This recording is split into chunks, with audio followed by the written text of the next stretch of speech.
All right, welcome back. I'm gonna provide a little bit more context when it comes to the reading aspect of the uploads that I'm doing. Um, every time I do read, I'm gonna just record and obviously do what I gotta do. So that could be multiple times throughout the day. Um, so yeah, I could be uploading one, twice, three times. As long as I can fill in some time to read, there's a very good chance that I'm gonna record. And this is just going to be an ongoing journey. I don't know how long I'm going to be doing this, but as long as I feel comfortable being able to talk in front of a camera and also be able to articulate what I just read in the book to you guys or to the camera, then I'm going to feel comfortable or I feel accomplished kind of thing. So let's begin.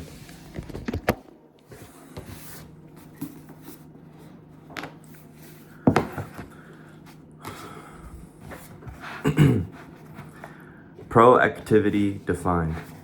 In discovering the basic principle of the nature of man, Frankl discovered an accurate self-map from which he began to develop the first and most basic habit of a highly effective person in any environment, the habit of proactivity.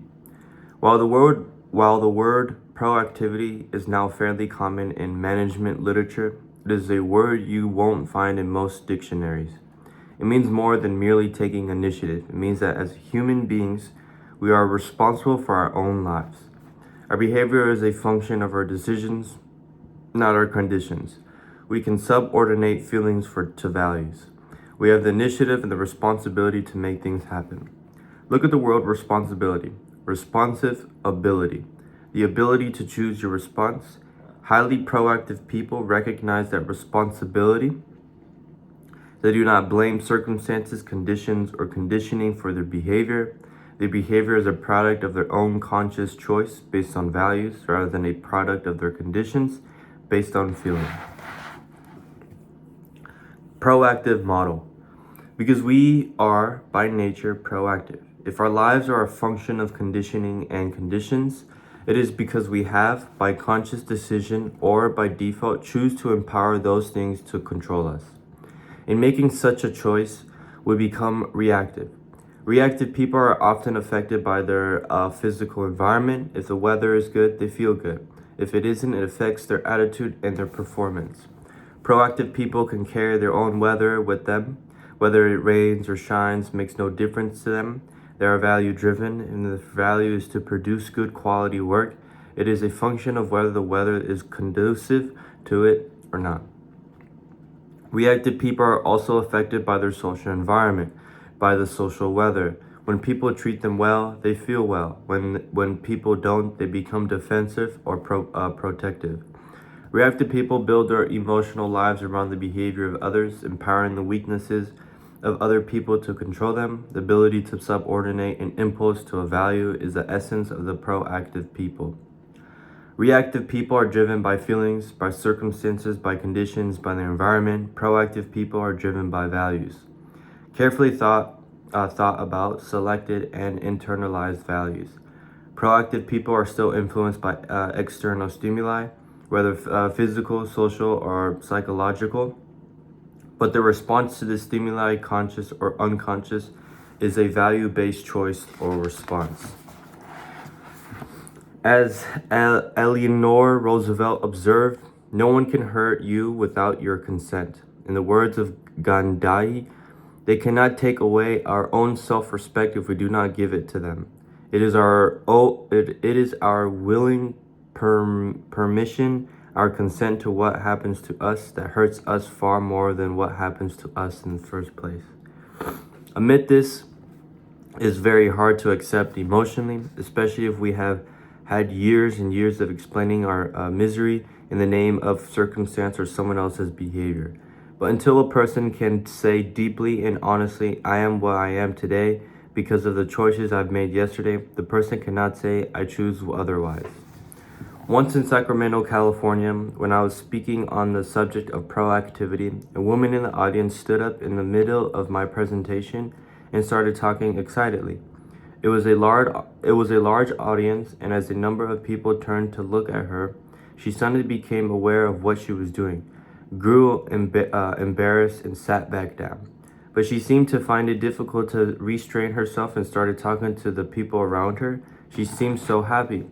I could hardly wait for a break to find out what had happened. When it finally came, I immediately went to her and asked if she would be willing to share her experience.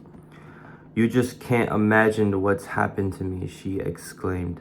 "I'm a full-time nurse to the most miserable, ungrateful man you can possibly imagine. Nothing I do is good enough for him. He never expresses appreciation. He hardly even acknowledges me. He constantly harps at me and finds fault with everything I do. This man has made my life miserable, and I often take my frustration out on my family." The other nurse feels the same way. We almost pray for his demise. And for you to have all the gall to stand up there and suggest that nothing can hurt me, that no one can hurt me without my consent, and that I have chosen my own emotional life of being miserable, well, there was just no way I could buy into that. But I kept thinking about it. I really went into myself and began to ask, do I have the power to choose my response? When I finally realized that I do have the power, when I swallowed the bitter pill and realized that I had chosen to be miserable, I also realized that I could choose not to be miserable. At that moment, I stood up. I felt as though I was being let out of San Quentin. I wanted to yell to the whole world, I am free. I am let out of prison. No longer am I going to be controlled by the treatment of some person. It's not what happens to us, but our response to what happens to us that hurts us. Of course, things can hurt as physically or economically and can cause sorrow, but our character, our basic identity, does not have to be hurt at all.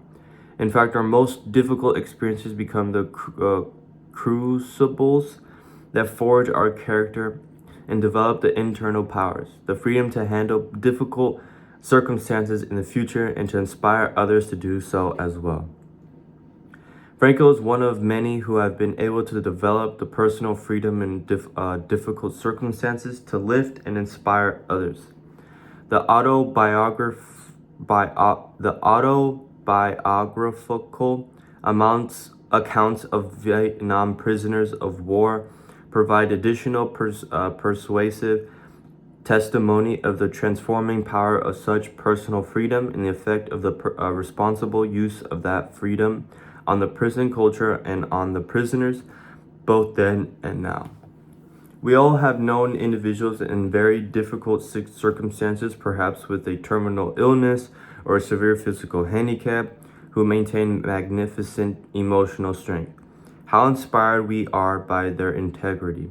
Nothing has a greater, long-lasting impression upon another person than the awareness that someone has transcended suffering, has transcended circumstance, and is embodying and expressing a value that inspires and ennobles and lifts life. One of the most inspiring times Sandra and I have ever had took place over a 4-year period with a dear friend of ours named Carl, who had a wasting cancer disease. She had been one of Sandra's bridesmaids, and they had been best friends for more than 25 years. When Carl was in the very last stages of the disease, Sandra spent time at her beside, helping her write her personal story. She returned from those protracted and difficult sessions almost transfixed by admiration for her friend's courage and her desire to write special messages to be given to her children at different stages in their lives. Carl would take as little pain-killing medication as possible so that she had full access to her mental, emotional facilities. Then she would whisper into a tape record or to Sandra directly as she took notes. Carol was so proactive, so brave, and so concerned about others that she became an enormous source of inspiration to many people around her. I'll never forget the experience of looking deeply into Carl's eyes the day before she passed away and sensing out of that deep, hard agony a person of tremendous intrinsic worth. I would see in her eyes a life of character, contribution, and service, as well as love and concern and appreciation.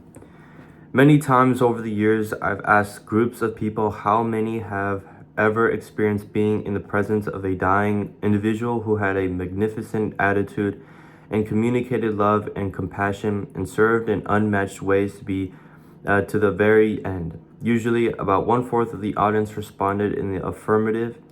I then asked how many of them will never forget these individuals, how many were transformed, at least temporarily, by the inspiration of such courage and were deeply moved and motivated to more noble acts of service and compassion. The same people responded again, almost inevitably.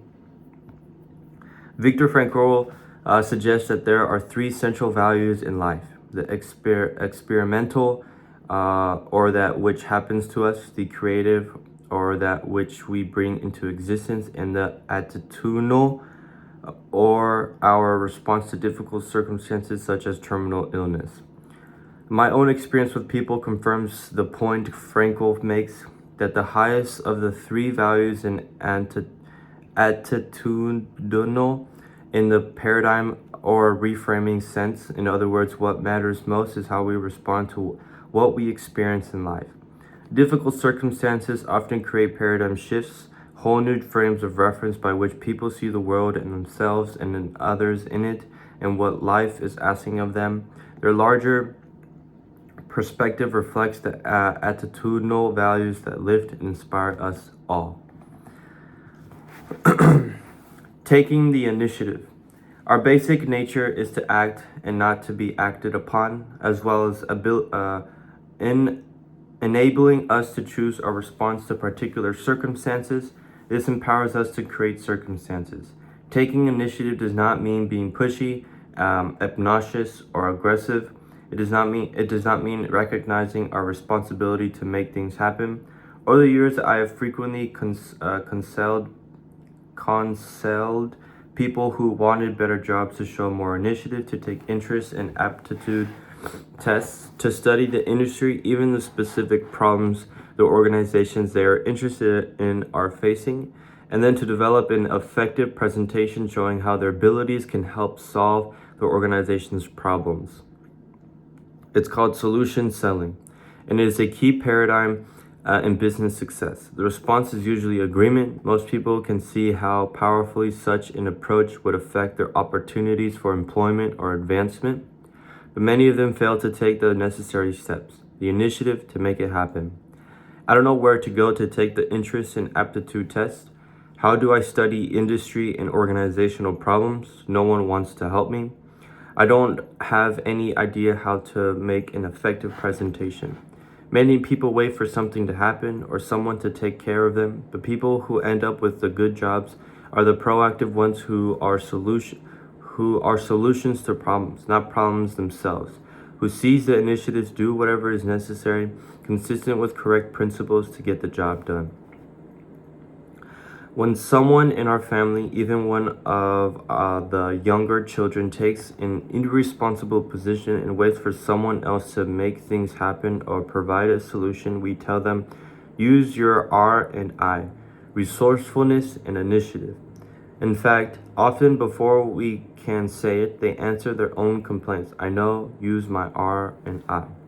Holding people to the responsible course is not demeaning, it is affirming.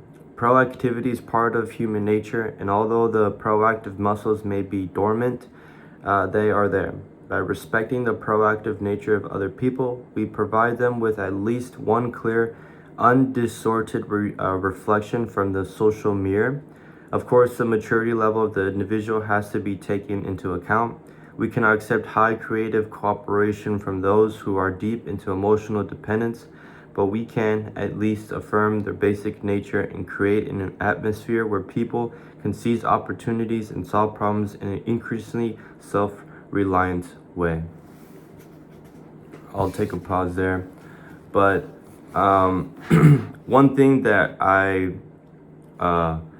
I'm just going to read it off here, but in the passage where it says, what matters most is how we respond to what we experience in life. makes me think of another book that I read. It's called The Happiness Advantage, but in that book, it talks about the Tetris effect. And what the Tetris effect basically is imagine you have been playing Tetris for a very long time, and you start to pick up on certain things, meaning, let's say you are walking down the street, and you see a couple buildings, and in your head you're like, wow, if I were to turn that building sideways or flip it upside down, I can fit it in between these two buildings. And that's basically the essence of the Tetris effect. But in more in-depth way of looking at it is when you look, or when you're walking down, when you're just walking through life, you have two ways to look at things, in a positive or negative way. Now, the negative way is constantly looking at life in a very negative manner, meaning that you walk down the street and you get out of your office or whatnot, and you look outside and the weather's crap. And you say, hey, the weather's crap, man. This is going to ruin my day. Versus someone else walking down the same office or walking down the same street, and they see that the weather's bad and they say, hey, I'm grateful to even be here today.